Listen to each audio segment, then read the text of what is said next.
शिंदे नार्वेकर सुरक्षा काढून जनतेत या आणि सांगा शिवसेना कुणाची। उद्धव ठाकरेंचं आव्हान, मला अधिकार नव्हते तर 2014 मध्ये मोदींनी पाठिंबा का मागितला, ठाकरेंचा सवाल।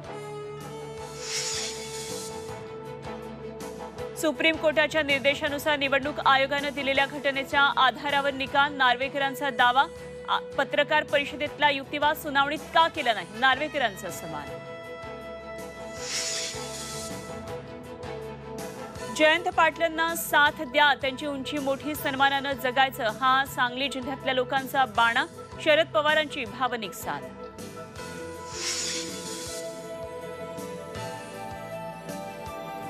पक्ष बळकटीसाठी रश्मी ठाकरे मैदानात, स्त्री शक्ती संवाद यात्रेच्या माध्यमातून साधणार महिलांशी संवाद। भाजपचा अब की बार, 405 नारा। लोकसभा निवडणुकीसाठी भाजपची दिल्लीत बैठक, राज्यातल्या क्लस्टर प्रमुख भाजप मंत्र्यांची उपस्थिती। मुंबई पुण्यासह राज्यात थंडी, मुंबईचा पारा 16 अंशांवर तर संभाजीनगर महाबळेश्वरपेक्षाही गारेगार। आणखी 2 दिवस थंडीचा कडाका।